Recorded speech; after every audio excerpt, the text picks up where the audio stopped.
Hi friends, আমি আবারও অনেক দিন পরে একটা ছোট্ট রান্নার রেসিপি নিয়ে চলে এলাম। আজকে আমি বানিয়েছিলাম ডিম ভাপা। যদি তোমাদের ভালো লেগে থাকে ছোট্ট একটা লাইক করো, সাবস্ক্রাইব করে দিও আমার চ্যানেলটাকে। আর ডিম ভাপাটা সবাই আশা করি জানো কম বেশি।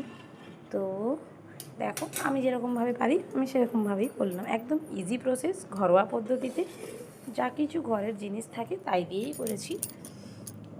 তোমাদের যদি ভালো লেগে থাকে তোমরা আমাকে বেশি বেশি করে কমেন্ট করো, জানিও। দেখো, আমি সব কটা মশলা পেস্ট করে নিলাম।